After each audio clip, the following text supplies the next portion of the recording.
Ada seorang lelaki menikahi wanita dengan niat ibadah dan menolong karena wanita ini berkali-kali melakukan kesalahan yang fatal.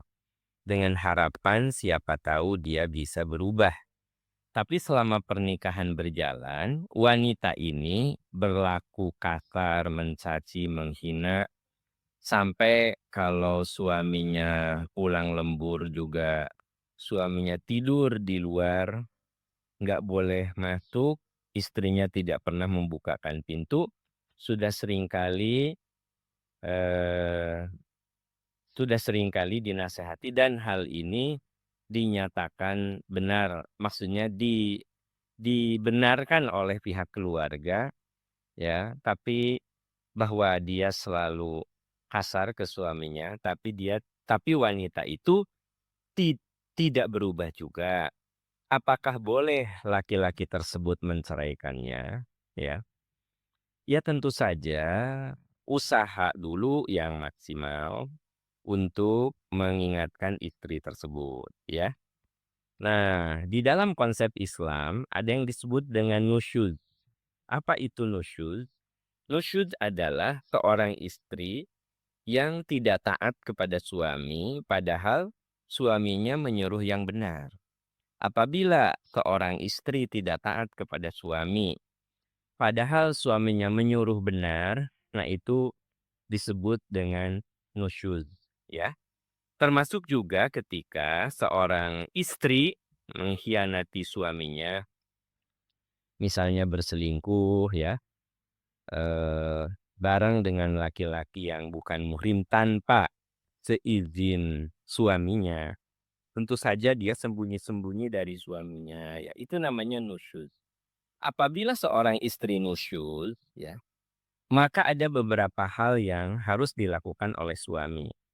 Pertama, tentu saja harus mengingatkannya, ya, harus memberitahunya. Boleh jadi dia hilaf.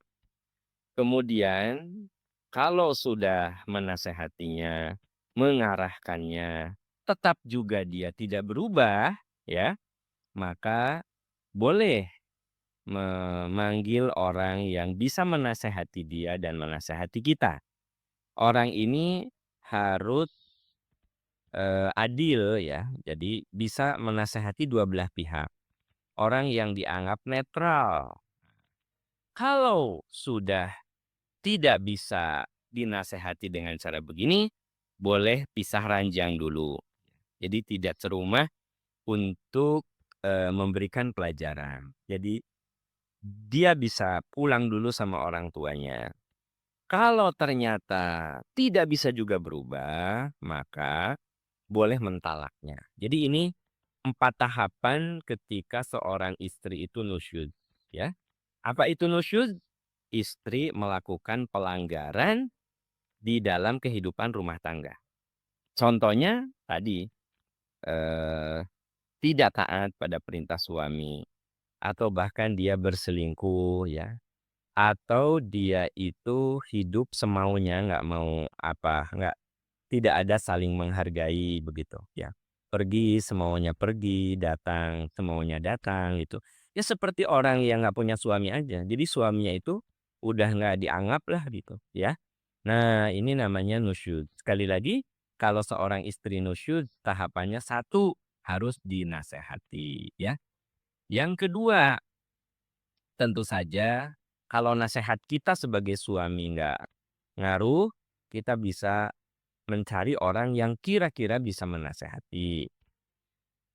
Kalau ini juga nggak bisa, ya jadi nggak ngaruh, nggak mempan lah, nggak ngefek ya, maka dikembalikan dulu kepada orang tua. Ini yang disebut dengan pisah ranjang, ya kan begitu. Nah, kalau sudah dengan pisah ranjang ini, istilahnya pisah ranjang, jadi boleh jadi serumah tapi tidak sekamar, boleh jadi dikembalikan dulu kepada orang tuanya, lebih kepada bersifat pendidikan. Kalau ini tidak bisa juga, baru bisa diceraikan, ya.